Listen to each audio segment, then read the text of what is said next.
Jake Morrison wiped the frost from his breath mask as he walked through the cold halls of Titan Station.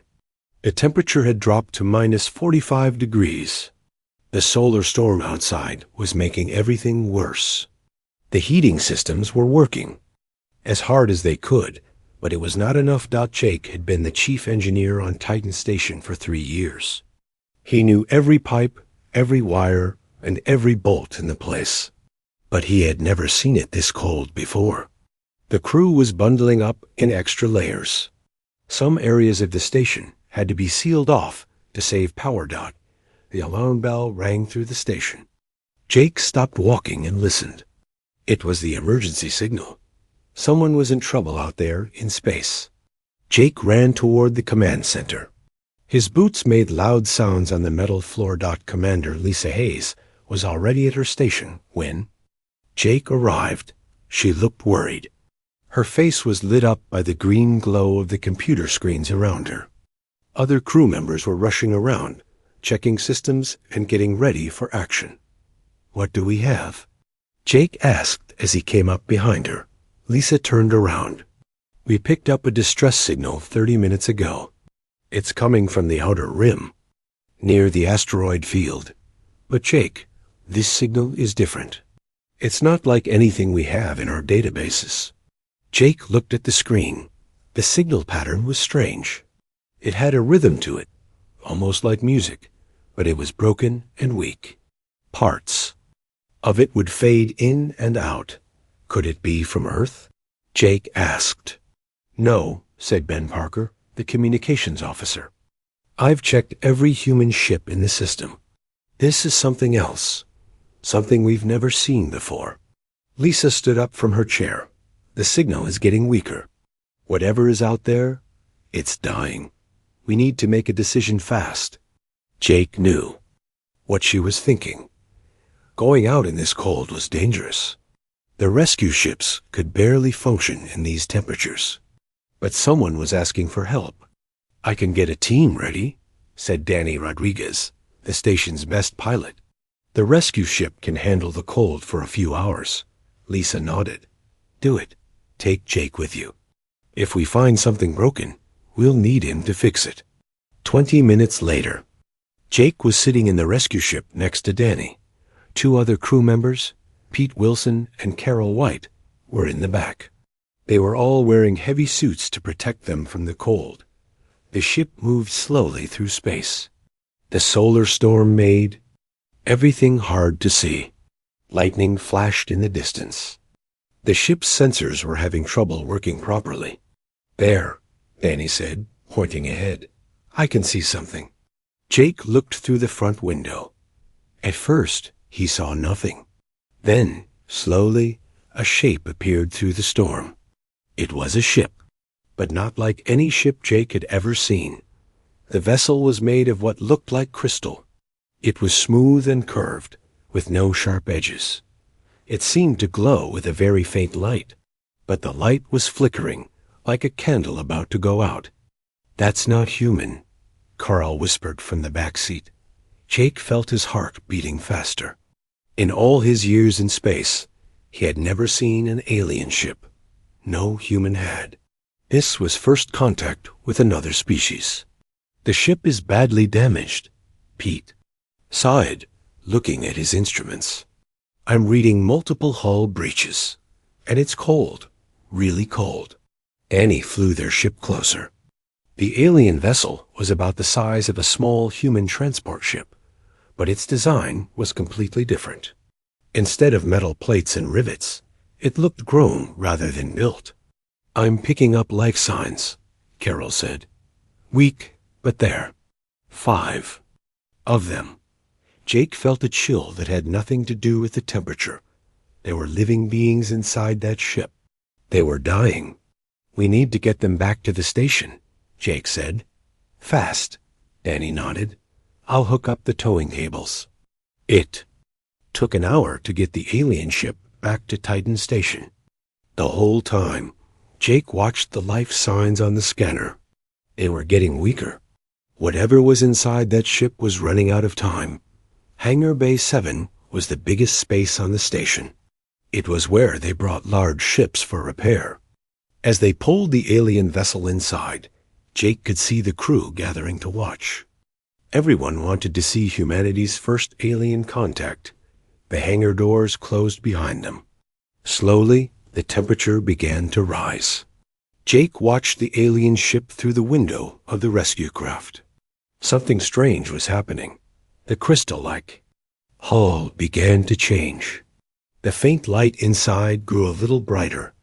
Patterns appeared on the surface, like veins or circuits. The ship was responding to the warmer air. "It's alive," Carol said in amazement. Jake knew she was right. This was not just a machine. It was something that lived and breathed, even if it was made of crystal and metal. Danny landed their ship, and they all got out. The alien vessel sat in the middle of the hangar, strange and beautiful. The crew of Titan Station formed a circle around it, but nobody got too close. "The life signs are still weak," Pete reported, "but they're stable for now." Jake walked closer to the ship. He could feel warmth coming from it. Not heat from engines or computers, but something else. Something that felt almost like the warmth of a living thing. Commander Hayes arrived with Dr. Amy Carter, the station's doctor and scientist. Dr. Carter had studied biology and alien life, though she had never expected to use that knowledge. "We need to get inside," Dr. Carter said. "Those beings need help." Jake looked at the smooth surface of the ship. There were no doors that he could see, no hatches or openings. The ship was like a sealed egg.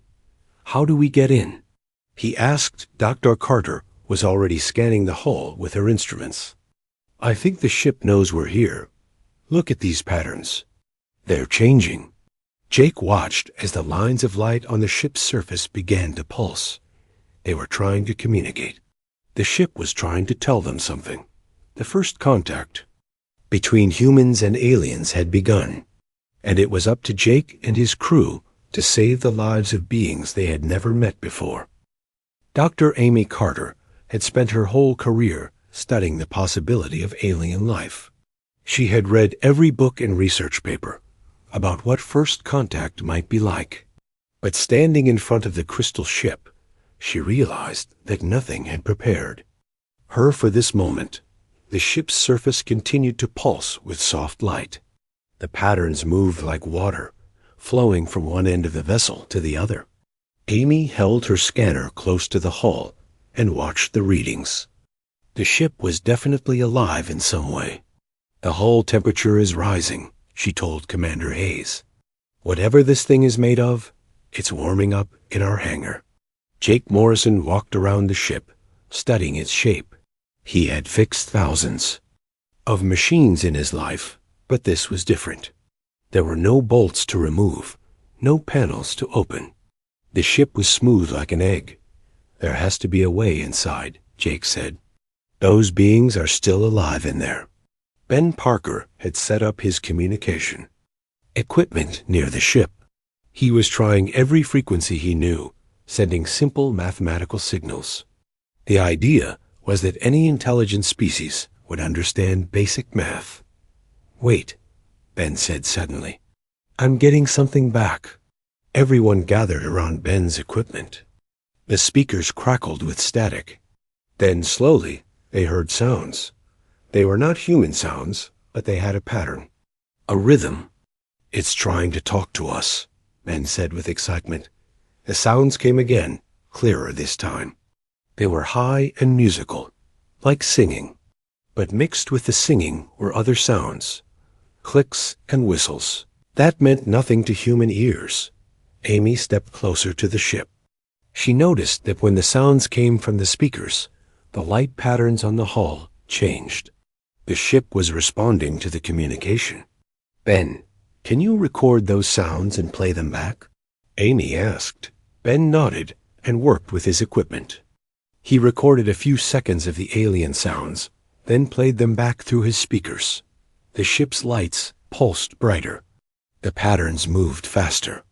"It knows we're trying to communicate," Amy said. "We need to be patient. Build trust."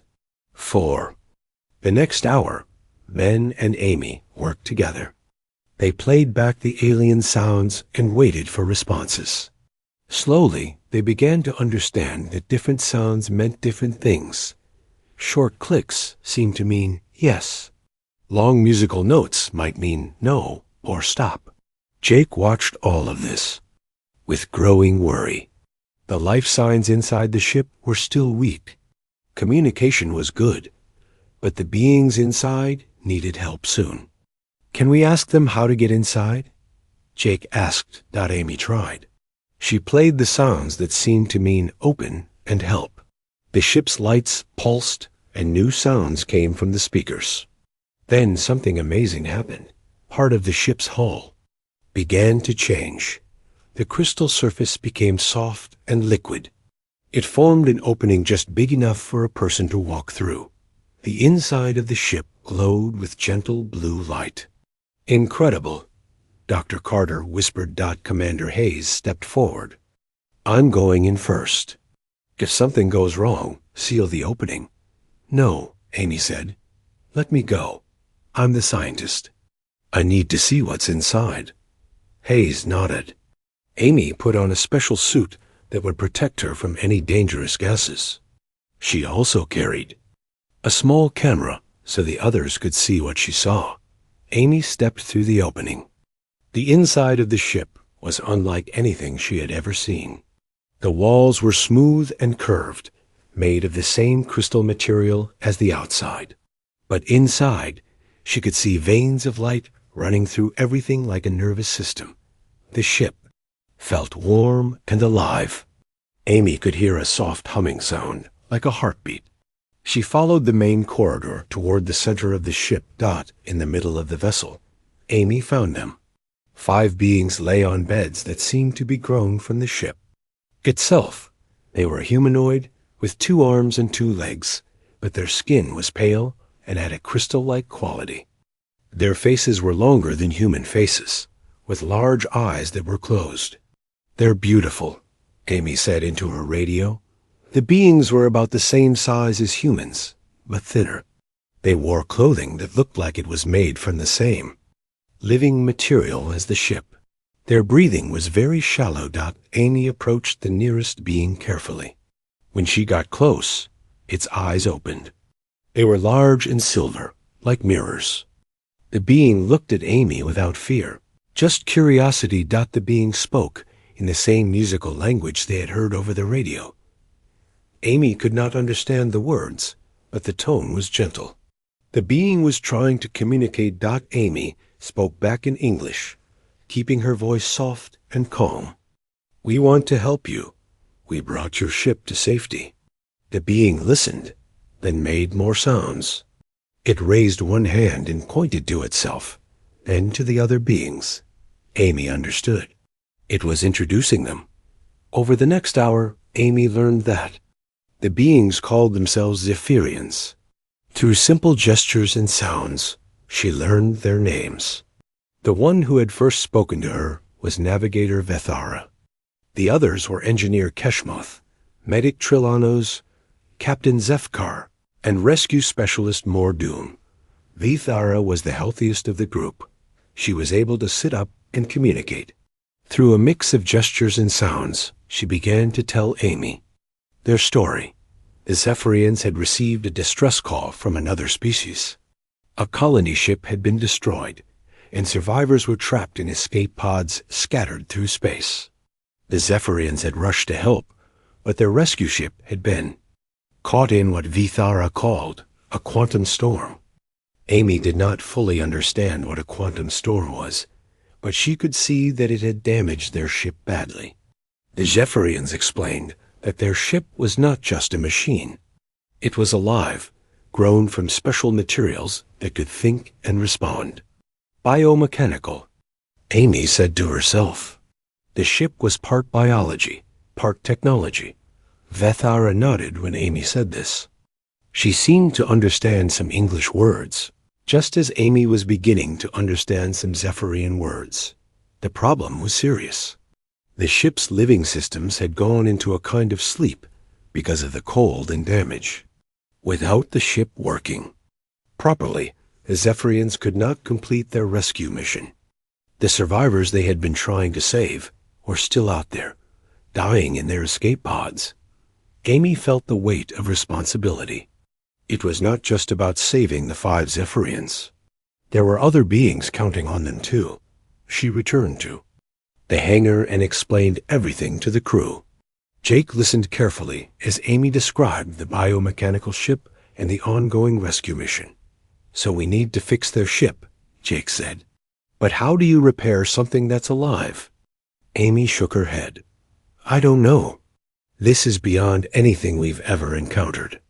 Commander Hayes looked at the ship, then at her crew. "We have to try. If we can't help them fix their ship, then all those survivors will die." Jake stepped forward. "Let me talk to their engineer. Maybe together we can figure something out." Amy nodded. "Her name is Keshmoth.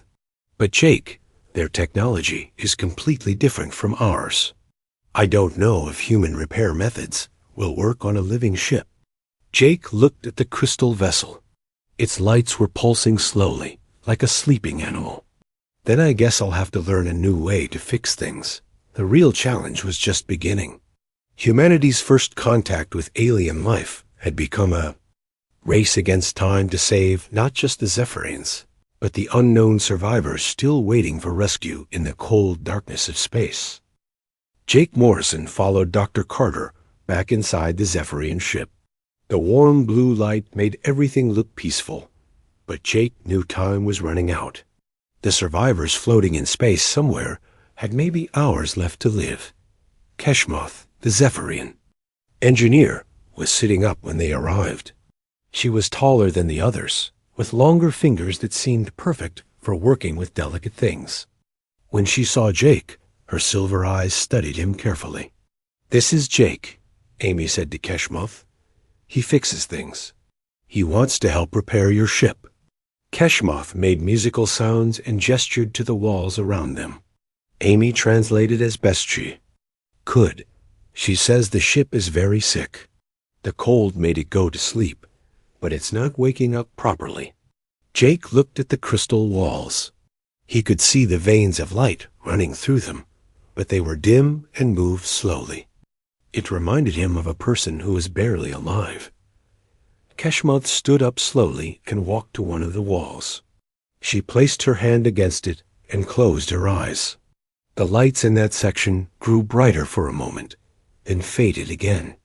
"She's connected to the ship," Amy said in amazement. "She can feel what it feels." Jake approached the wall and put his own hand against it. The crystal felt warm, and he could sense a very faint vibration, like a heartbeat, but much too slow. "What does the ship need?" Jake asked. Keshmoth made more sounds. Amy listened carefully. "She says the ship needs to remember how to live. The biomechanical systems are confused. They don't know if they should be machine or alive." Jake frowned. This was unlike any repair job he had ever done. Usually, machines were either working or broken. You replaced parts or fixed connections. But how do you fix something that was alive? "Can she show me how their technology works?" Jake asked. Keshmoth nodded and led them deeper into the ship. They came to a room that was clearly the engine area, but it looked nothing like a human engine room. Instead of metal machinery, there were huge organic shapes that pulsed with light. They looked like giant hearts or brains. "These are the core systems," Amy translated. "They're alive, but they're also machines. They grow and think and repair themselves." Jake studied the organic engines. They were beautiful, but completely foreign. He had no idea how to fix them. What made them stop working? Keshmoth touched one of the organic cores. She spoke for a long time, her voice becoming sad. Amy translated piece by piece. "She says biomechanical systems need perfect balance. They need the right temperature, the right energy, and the right ... emotions. When the ship was hurt in the quantum storm, it became afraid. Fear made it shut down to protect itself. Emotions? Jake asked. The ship has feelings? Yes, Amy sighed. It's not just alive. It's intelligent.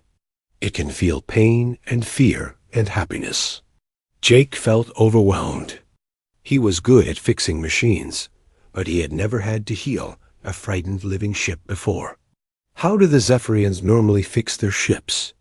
Keshmoth explained that Zephyrian engineers trained for years to connect with biomechanical systems. They learned to feel what the ship felt and to help it heal itself. It was not like human engineering at all. She says no non-Zephyrian has ever repaired a bioship, Amy translated. She doesn't think it's possible. Jake looked around at the dying ship. The lights were getting dimmer. The organic cores were pulsing slower. If nothing was done soon, the ship would die completely. What happens if the ship dies? Jake asked Keshmoth. Answer was grim. Without the ship, the Zephyrians would be trapped on Titan Station. More importantly, the survivors they had been trying to rescue would die in their escape pods. The rescue mission would fail. Amy and Jake returned to the hangar to report to Commander Hayes. The news was not good. The other crew members gathered around to hear what they had learned. So we need to wake up a living ship that's afraid, Commander Hayes said. And we need to do it fast. It's impossible, said Pete Wilson. We don't understand their technology at all. Nothing is impossible, Jake said quietly. There has to be a way. Ben Parker looked up from his communication equipment. I've been monitoring the signals from the escape pods. They're getting weaker. The survivors out there have maybe 6 hours left. The weight of the situation pressed down on everyone.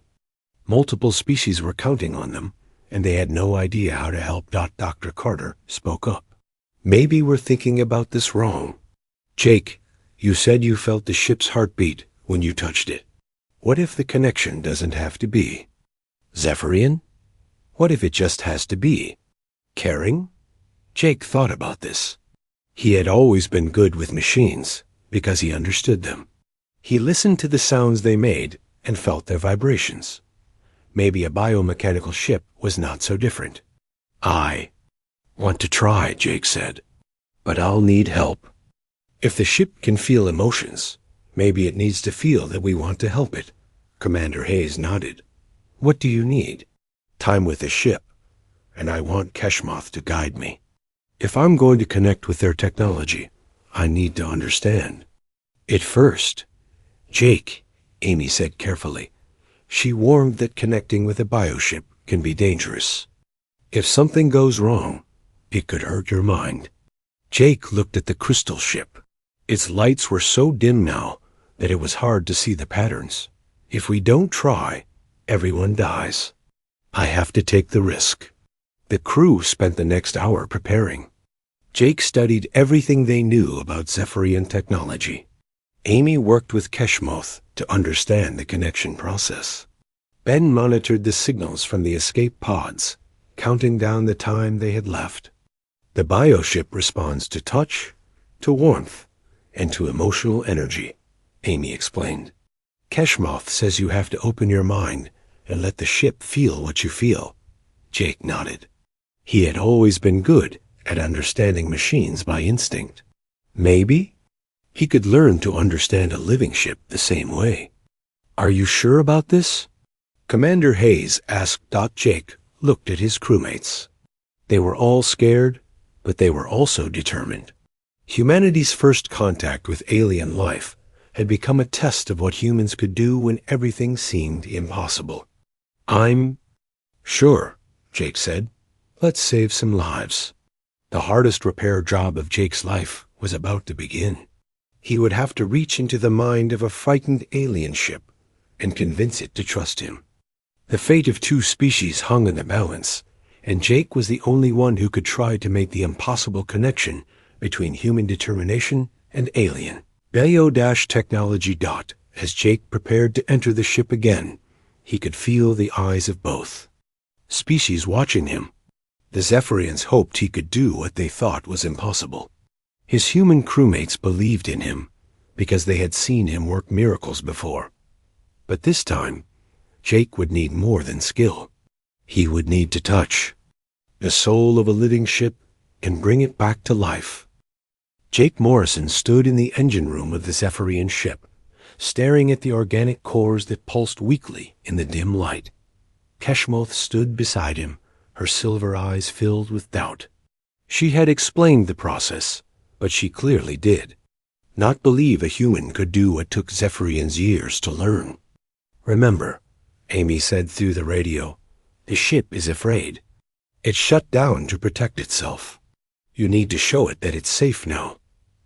Jake nodded and approached the largest organic core. It was about the size of a human heart, but made of living crystal that glowed with faint blue light. He could feel warmth coming from it and a very slow pulse. "How do I start?" Jake asked Keshmoth. She made musical sounds that Amy translated. "Place both hands on the core. Close your eyes and try to feel what the ship feels, but be careful. If you feel pain or fear, pull away immediately." Jake took a deep breath and placed his hands on the warm crystal surface. At first, he felt nothing unusual, just the smooth texture and gentle heat. Then, slowly, something changed. It started as a whisper in his mind. Not words, but feelings. The ship was there, somewhere in the crystal, and it was scared. Jake could sense its confusion and pain. The biomechanical systems did not know how to function after being damaged and frozen. "I can feel it," Jake said, softly. "It's like a frightened animal." Keshmoth made surprised sounds. Amy translated. "She says you're connecting faster than she expected. Most Zephyrians take days to make first contact." Jake kept his hands on the core and tried to send calming thoughts to the ship. He imagined warmth and safety the way he might comfort a hurt animal. The ship's pulse grew slightly stronger. "It's working," Jake said, "but I can feel how damaged it is. The systems are all confused." The ship's biomechanical network was like a living computer, but parts of it were not talking to each other. The quantum storm had scrambled the connections between different systems. The ship's mind was broken into pieces. "I need to help it. Remember how to work," Jake said. "But I don't understand the technology." Keshmoth stepped closer and placed her hands on the core next to Jake's. Suddenly, Jake could feel her thoughts too. She was showing him how the ship's systems were supposed to work together. The biomechanical network was like a symphony, with each part playing its role in perfect harmony. The engines provided power, the navigation systems guided the ship, and the life support systems kept everyone alive. But now, the symphony was broken. Each part was playing a different song. "I see it now," Jake said. "It's not just broken, it's lost. The ship doesn't remember how to be itself." Jake began to work differently than any human engineer had ever worked before. Instead of replacing parts or fixing connections, he started to sing. It was not a song with words, but a humming that matched the ship's natural frequency. Jake had always been good at listening to machines, and now he was listening to a living ship. He hummed the rhythm that the ship should have, the pattern that would help it remember itself. The organic core under his hands began to pulse faster. The light grew brighter. Other cores in the room started to respond, their lights flickering in rhythm with Jake's humming. "Incredible," Amy's voice came through the radio. "The ship's energy levels are rising." But Jake was not done. He could feel that the ship was still afraid. It was responding to his song, but it did not trust completely. Jake needed to show it that humans were friends, not enemies. He began to share his own memories with the ship. He showed it his years of fixing machines, his care for the crew of Titan Station, and his determination to help the Zephyrians complete their rescue mission. The ship felt his emotions and began to trust. "Jake, your vital signs are spiking." Dr. Carter's voice came through the radio. "Are you okay?" Jake could barely hear her. He was deep in connection with the ship now, feeling its thoughts and memories. He saw the Zephyrian homeworld, beautiful and crystalline. He felt the ship's joy when it was first grown, its pride in helping with rescue missions. Then he felt the ship's terror during the quantum storm. The pain of being damaged, the confusion of systems failing, the fear that it might die. Jake sent waves of comfort and understanding to the frightened ship mind. "You're safe now," Jake whispered. "We're going to help you save those people." The ship's response was immediate and powerful. All the organic cores in the room began to pulse in perfect rhythm. The lights grew bright enough to illuminate the entire space. The biomechanical systems were remembering how to work together. But Jake felt something else. The ship was not just healing itself, it was adapting to him. The biomechanical network was learning to work with human thoughts and emotions. No Zephyrian ship had ever done this before. "Jake," Amy's voice was urgent. "The ship's entire structure is changing. The hull is reforming itself." Jake could feel it through his connection. The ship was not just repairing damage. It was becoming something new, part Zephyrian biotechnology, part human innovation. The ship was learning to be stronger by combining both approaches. Keshmoth made excited sounds. Amy translated. "She says the ship is exceeding its original capabilities. It's becoming more than it was before."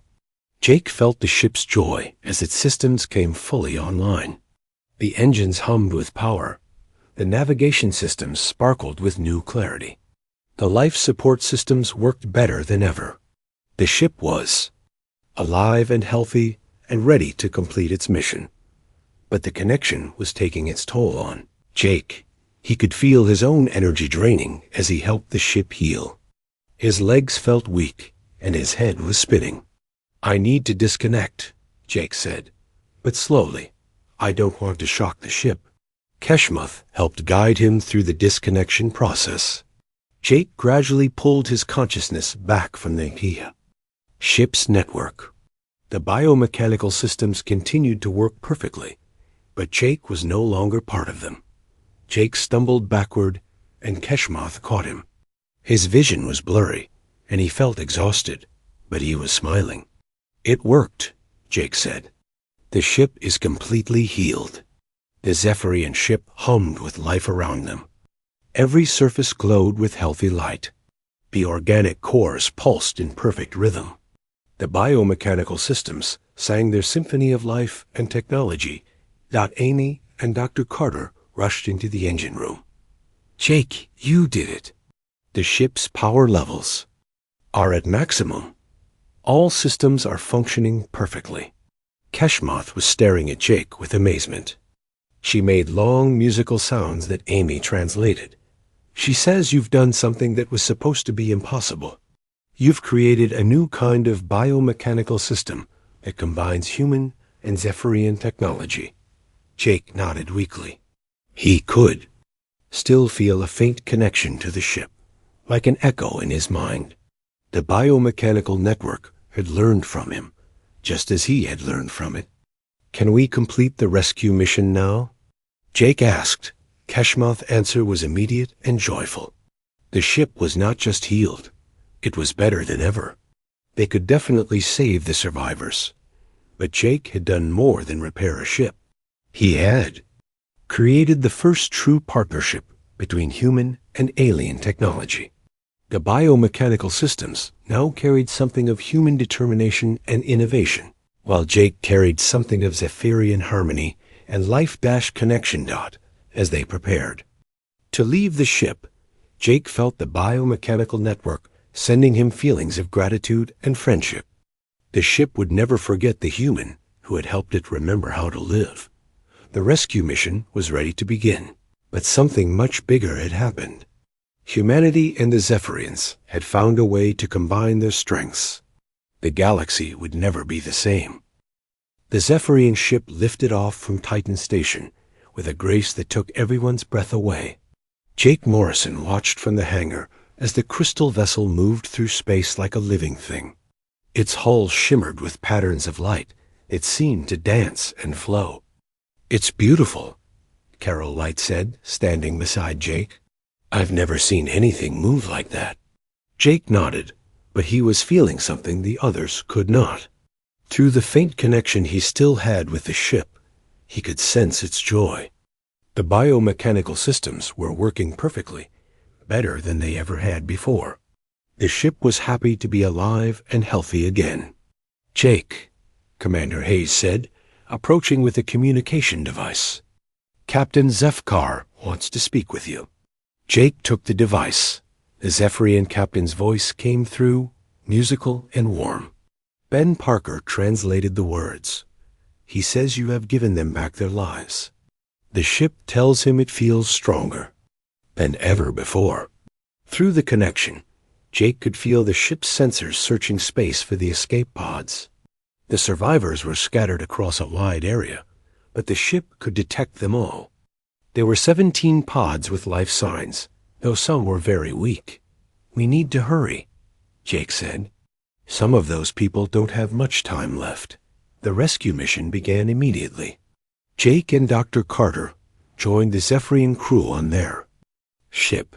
It felt strange to be flying in a vessel that was part of his consciousness. Jake could sense the ship's excitement as it raced toward the first group of survivors. The biomechanical systems worked with incredible efficiency.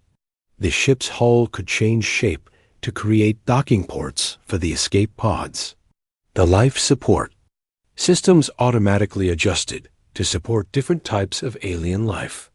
The ship seemed to know exactly what each survivor needed. "The first pod," Keshmith said, pointing ahead. 3 survivors inside. They're alive but weak. Jake watched as the ship extended a crystal tube to connect with the escape pod. The biomechanical systems scanned the survivors and immediately began providing the right atmosphere and temperature for their species. Jake had never seen technology that was so alive and responsive. How does it know what they need? Jake asked .VETH single quotes era. The navigator explained through Amy's translation. Biomechanical systems can sense life patterns. The ship reads their biology and adapts to help them survive. The rescue continued for hours. Pod after pod was brought aboard. Each group of survivors was from a different species, but the ship adapted to help them all. Jake felt uncomfortable. With all the attention, he had just done what needed to be done. "We couldn't let those people die," he said simply. Captain Zefkar approached Jake with something in his hands. It was a small crystal pendant that glowed with soft light. Through Amy's translation, he explained its meaning. "This is the symbol of a ship singer. It is given to those who can speak with biomechanical systems. You are the first non-Zephyrian to earn this honor." Jake took the pendant. It felt warm in his hands, and he could sense a faint connection to other biomechanical systems throughout the galaxy. The crystal seemed to pulse in rhythm with his heartbeat. "What does this mean?" Jake asked. "It means you are part of our family now," Vithara said through Amy. "Biomechanical systems throughout Zephyrian space will recognize you as a friend. You can help repair and heal our ships anywhere in the galaxy." But the implications went far beyond personal honor. Dr. Carter was already discussing the possibilities with the Galactic Council representatives. The combination of human innovation and Zephyrian biotechnology could revolutionize space travel and rescue operations. "We need to study this partnership," Ambassador Veltar said. "If humans and Zephyrians can work together like this, imagine what other species might achieve through cooperation." Over the following days, Titan Station became a hub of activity. Scientists and engineers from dozens of species arrived to study the restored biomechanical ship. The vessel had become a living example of what was possible when different approaches to technology were combined. Jake found himself teaching others about the connection process. It was not easy to explain how to communicate with a living ship, but several humans showed promise. Carl White had a natural ability to sense biomechanical systems. Ben Parker could understand the musical language that the ships used to communicate. It's not about being smart, Jake explained to a group of trainees. It's about being open. The ships want to work with us. They're lonely, just like we are. They want friends. The Zephyrians were equally amazed by human adaptability. They had never seen anyone learn biomechanical communication so quickly. Keshmoth spent hours with Jake, sharing advanced techniques that usually took years to master. Humans think differently, she explained through Amy. You see problems as challenges to solve, not barriers to accept. This makes you very good at helping confused biomechanical systems. The real breakthrough came when Jake suggested creating mixed crews. Instead of having all human or all Zephyrian ships, they could have teams that combine both species' strengths. The biomechanical systems would have Zephyrian guides to help them stay balanced, while human engineers would help them adapt to new situations. We could explore parts of the galaxy that neither species could reach alone, Jake said during a meeting with Commander Hayes and Captain Zefker. Biomechanical ships with human adaptability could go anywhere. The first mixed species crew was formed within a week. Jake would serve as the chief engineer on a Zephyrian bioship, working alongside Keshmoth and 3 other human crew members. Their mission was to establish contact with isolated colonies and offer assistance to species in need. The night before their first mission, Jake stood in the hangar looking at their ship. It was smaller than the rescue vessel, but it hummed with life and possibility. The biomechanical systems recognized him and pulsed with welcoming light. Are you ready for this? Dr. Carter asked, joining him in the hangar. Jake touched the ship singer pendant at his throat. Through it, he could feel biomechanical systems throughout the galaxy, waiting for someone to understand them. I think this is just the beginning, he said. The restored ship had done more than complete a rescue mission. It had shown the galaxy what was possible when different species worked together. The biomechanical systems had learned that they did not have to be afraid of new ideas. Humans had learned that technology could be alive and have feelings. As Jake prepared for his first mission as a ship singer, he felt the weight of responsibility. He was not just an engineer anymore. He was a bridge between species, a translator, between human determination and alien wisdom. The ship's biomechanical systems sang softly around him, a lullaby of cooperation and hope. Somewhere in the vast galaxy, other species were waiting for help. Other biomechanical systems were waiting for someone to understand them.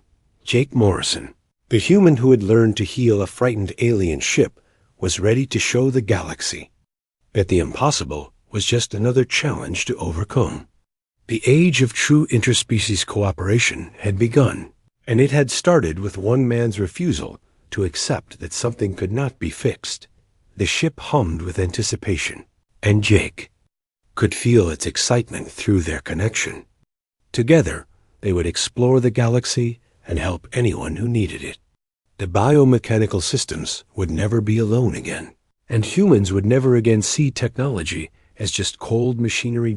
In the cold hangar of Titan Station, the warmth of friendship between species burned bright enough to light the way to a new future.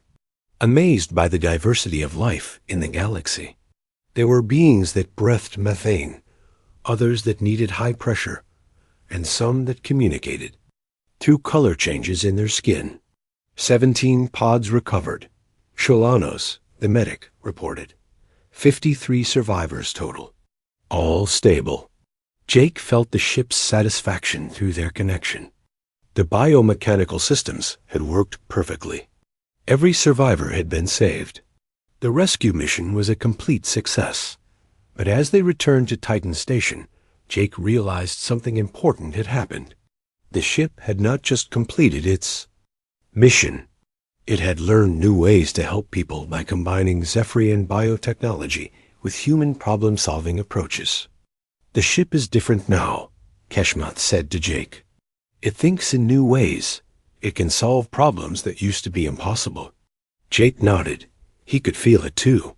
The biomechanical network carried part of his consciousness now, just as he carried part of its awareness. They had created something new together. When they arrived at Titan Station, representatives from the Galactic Council were waiting. News of the successful rescue had spread quickly. The fact that humans and Zephyrians had worked together to save multiple species was being called historic. Ambassador Valtar, a tall being with blue skin and 4 arms, spoke for the Council. We have never seen cooperation like this between species. The biomechanical restoration you achieved should have been impossible. Jake felt